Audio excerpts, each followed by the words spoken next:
यथा योग्य भली प्रकार से विनय सत्कार करना होगा। और दूसरे वचन में प्रियांशु जी कहते हैं, मेरी आज्ञा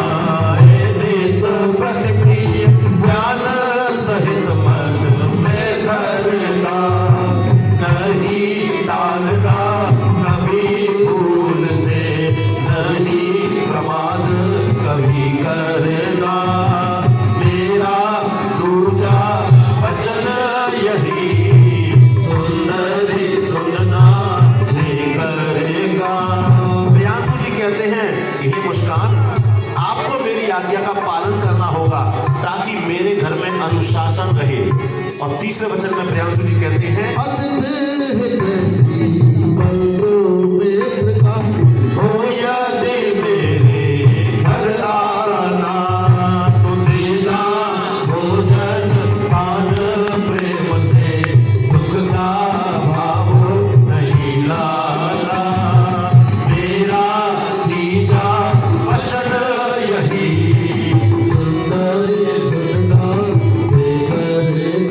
मुस्कान जी। ऐसा भी हो सकता है कि कभी हम में से घर में कोई ना हो, केवल आप अकेली हो, और ऐसे में मेरा कोई अतिथि, मेरा कोई मित्र, मेरा कोई प्रियजन यदि आए और आप फोन पर अपनी मम्मी से बात करने में मशगूल हो और वो बेचारा डोरबेल बजाता बजाता बाहर से ही चला जाए, ऐसा नहीं करना। आपका कर्तव्य है, आप आज से मेरे घर की गृह लक्ष्मी होने जा रही है। जो भी अतिथि आवे, जैसा उसका स्वरूप, जैसा उसका कद, वैसा उसके बैठने के लिए आसन की व्यवस्था, उसके जलपान की व्यवस्था आज से आपको करनी होगी। आप कभी भी अपने मन में कलुषित भाव मत लाना। कलुषित भाव किसे कहते हैं मुस्कान? हम अच्छे खासे अपने मम्मी से बात करते ये और आगे बैठते, कभी इस प्रकार का अनादर शब्द यूज मत करना।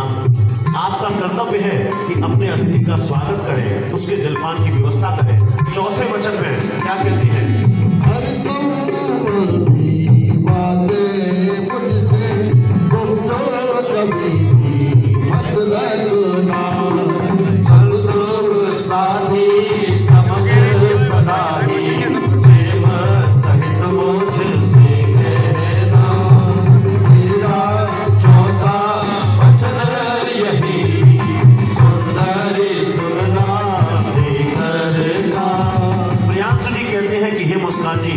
हो सकता है कि मेरे घर की कोई बात गलत तरीके से तुम्हारे सामने आवे, तो ऐसा नहीं हो कि आप मुझसे शेयर करने से पहले अपने घर पर फोन करना शुरू कर दो। आपका कर्तव्य है पहले उस बात की सच्चाई मुझसे जान ले, जिससे कि मैं ही उस घर में आपको सबसे अच्छी सलाह देने वाला।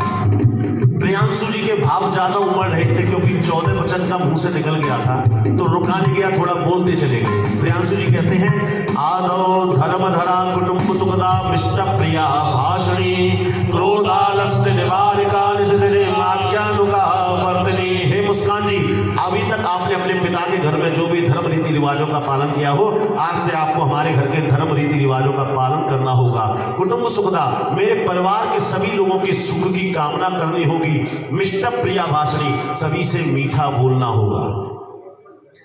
क्रोध आलस्य निवारिका, अभी तक आपने पिता के घर में कभी क्रोध किया हो, एक आध राजा में थप्पड़ मार दिया हो, आलस किया हो, सुबह उठने में देरी हो गई हो, वो सब वहीं पर छोड़ देना। हमारे यहाँ क्रोध और आलस के लिए कोई भी स्थान नहीं है। और यदि मेरे चित्त के अनुसार आप चल सको, हम आपके आज से धर्मपति होने जा रहे हैं। हम चाहे फटे वस्त्र पहने, चाहे सच समझ के चले, आपको आज से सिर्फ हमारी ही तारीफ करनी होगी। आज से मुस्कान जी, आपके सामने यदि आपसे बड़ी उम्र का कोई भी पुरुष आवे, उसको पिता की दृष्टि से देखना। आपके सामने सेम एज का कोई भी पुरुष आवे, उसको भाई की दृष्टि से देखना। आज से आपके सामने आपसे कम उम्र का कोई भी पुरुष आवे, उसको बेटे की दृष्टि से देखना। पति के भाव से सिर्फ आप हमको ही देखोगी। आप दोनों अपने अपने सीधे हाथ अग्नि की तरफ करें राइट टाइम। और बोलिए। हाँ, आप दोनों वाले बोलेंगे। बोलिए ओम स्वस्ति। हम दोनों अग्नि देवता एवं लक्ष्मी नारायण को साक्षी मानकर एक दूसरे को जीवन साथी के रूप में स्वीकार करते हैं, स्वीकार करते हैं, स्वीकार करते हैं। सभी लोग तालियां बजा